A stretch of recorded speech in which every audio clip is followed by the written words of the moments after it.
Na twese turi munsi y'izuba. Hayo masasu ulio yasema kwenye niliyanunulia wangali wanachuuza. Ndauza pako sio kijua. Vita ya hamu na zamu. Mungu ndo anayepigana. Na very soon I swear utaibika. Ndio maana machozi squeeze yanitoki.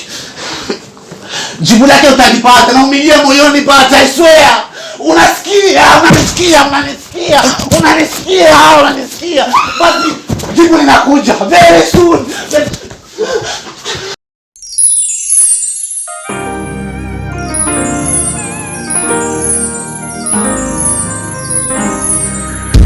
Because of love.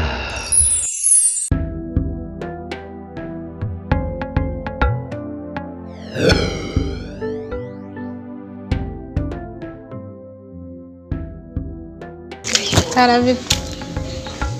Ni salama. Namba fungue kidogo nitoke mara moja. Navyuzanye.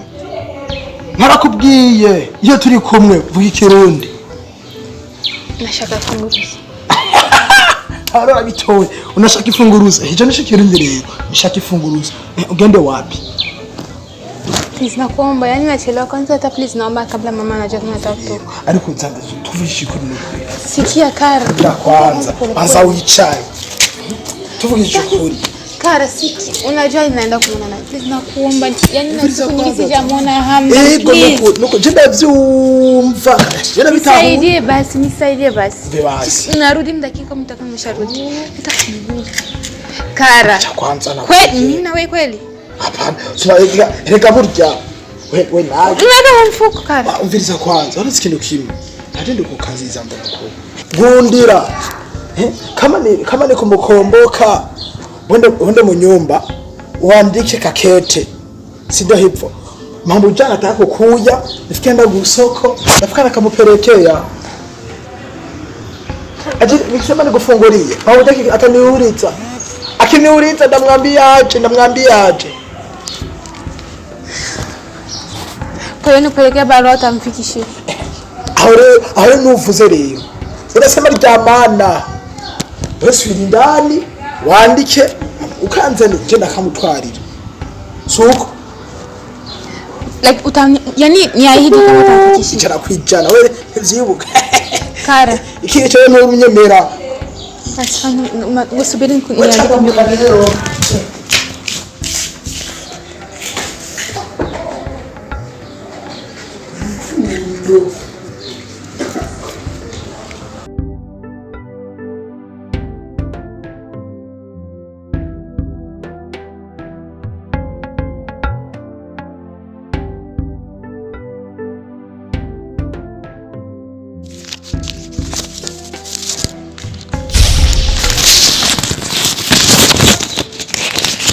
Umenifikishia sawa?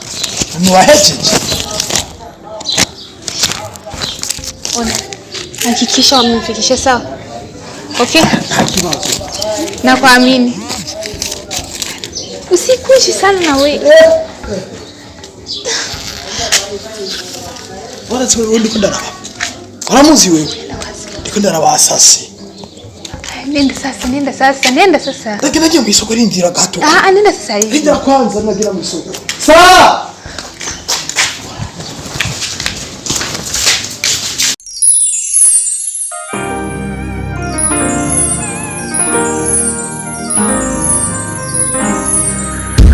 Because of love.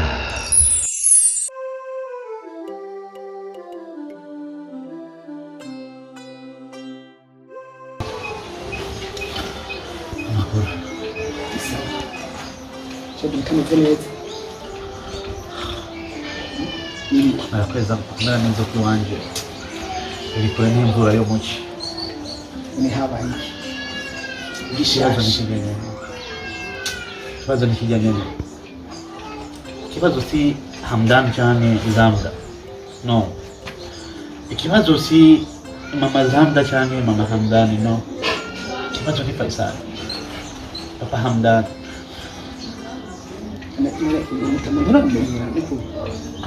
Utaburiya ingorane n'izimenyeko. Ububabare ni bumenyeko.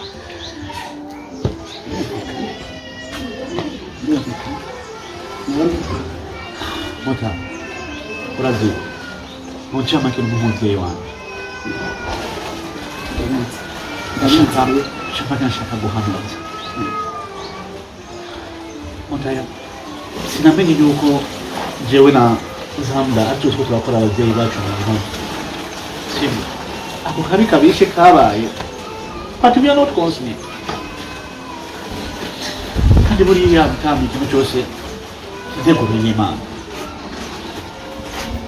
mutari hamwe nayo umugabo atemba njamo kandi uko mama abona byose bijyanye bituma babara no mpamvu usigaye ngerageza kuba strong kwigumya uri kurakura kuzimiza ko temba njamo uri kurakura kabisa ko aho kurakura none ndakura ariko ndiko ndahisha umwotsi nzira kirasha nuko mu wereke umwotsi wiri kandi ariko utamwese no kwibagira Zamda guheba Zamda ukutabana nawe biri kure nk'ukwezi mutagira shaka umanu impanuro nk'umubyeyi wanje yogira ikintu ufashije ariko icyo guheba Zamda cyoco nikiri turamutse guca mu nzira zose zibaho z'uruhu ariko papa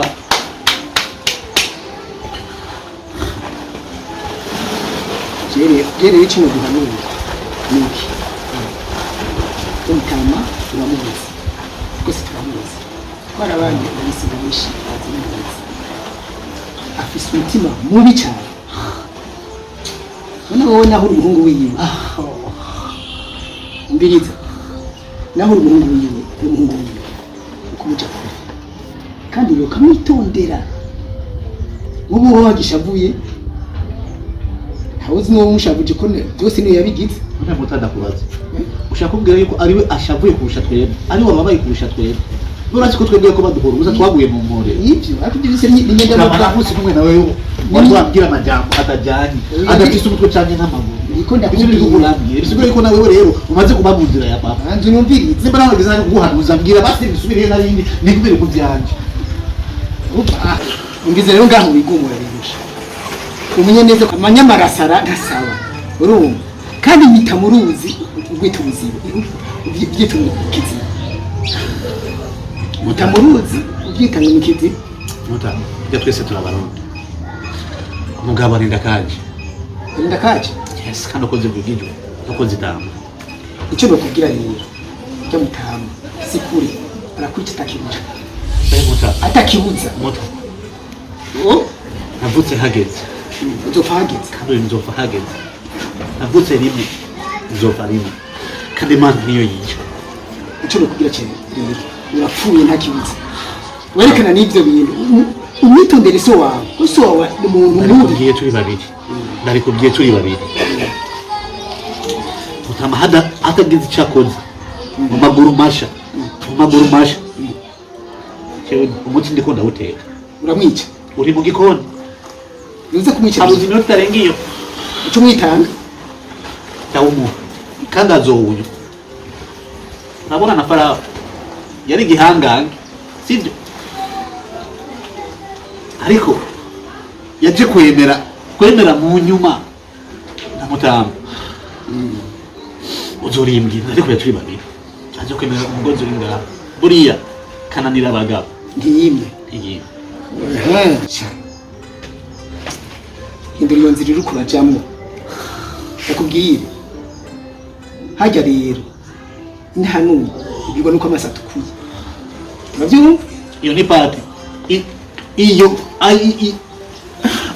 iyo pati niya papa si wanje izo manuru zikwiye papa ndindira ndakubwire rero ufise umugambi wo kwica sibyo je umugambi wanje nto gutunganya ariko ampora iki none nije namutumye kwica ibyo bintu bisigaje muri sitatungo nibiki sibyo kwica se naje ndumugabo ubwana nk'ubu none kubereka igihe bana buzohera mu mpimba azo gufata mu butungane bukore ugushire mu mpimba sivyo yabuze igikomere mfise ku mutima yabuze akambati ku mutima uyo mutima rero ayo niho yabuze ndakubwire umutima nuganze urya amenyo urinde hanyuma urabe buhoro buhoro bizohera n'ahandi ugomba kwicaza wewe na so wawe uzofise igicumuro kimwe. Shaka kwica papa, shaka amahoro y'inzu yawe, shaka amahoro ya mama, shaka amahoro y'uwawe. Ujya muti uri kuzikunda wowe n'umugaga ntabwo turi mu gihe,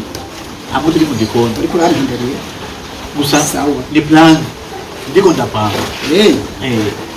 Sawa, ugutekeye umutwe ugutekera amaguru. Ugutekeye umutwe ugutekera amaguru. Usigiye uzi guca imigani bwawe. Sawa, wakutse ni hayo tu mzee wangu. Ahubwo nawe uramazemo na mudi kuvugana nawe, kandi nta munsi wari bwigera umbwira ibintu bitariho bidafatanye n'ibyo ndakubwiye muri munsi. Nawe ndeka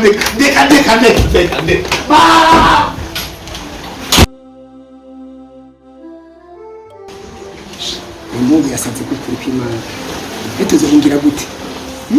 Ko yasi impanuro zose. Nagomba kwica se. Se yica umubanyi. Nawe yice se kandi ari se we yamubyaye. Basha ibi bintu kubirabira hafi kuko azopfira mu mpimba. Bace basangayo na se wiwe nawe nyine ari mu mpimba, nta mu muryango uzobugiye kagirire.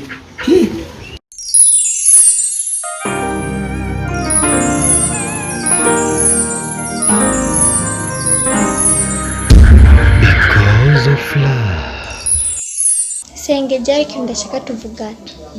Kandi ndagusabye mbwiza ukuri. Kubera muri misi Hamdan najya nanywa yani yuko tu aguma shavuye yiyumvira ibibazo azohava yonda. Jewe ni hatari amabanga n'ukuri afite ibibazo bimukomereye cyane.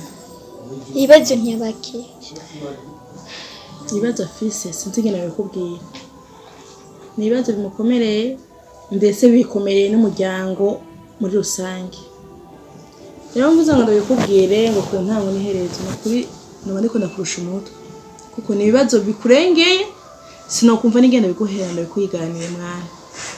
Wowe ivyo mureke kujya nyene nta kundi kandi atajya gusa ndaza kuvugana nawe ndetse kubeza guhera we huma ntugire kibazo usikinda gusavye wowe uzurambera hafi urana ko jari gempa ntari ngaha uzuraraba ibi bumbwire sivyo. Je ndamubwiye kwage akwa yo sindakubwiye gute je ndamubwiye aze tufungure yaswe none yaswe kunyica.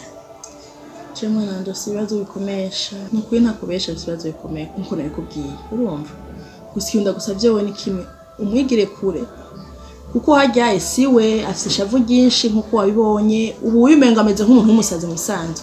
Umusazi nyabusazi muri no nzu atayijewe urumva naje wari mama wiwe twadukunda ari umwana yumva ari iki ubu hari gihango umukaraje nk'inkarenge urumva ameze nk'umuntu yapayutse yataye umutwe akora ibintu bidafadika urumva ubuye sinzi nabikubwiye. Nawe rero urazuzura mujya hafi kugira ngo afungure kubera yoyo ndayisigara kuzingo mugatondo namwe icyayi nagiraye nishanga icyo kibazo Hamdan yo bafise none mwabuze umuti wacu cyangwa muze nani cyo bazi kugira amwicarika mubaze nyakibazo.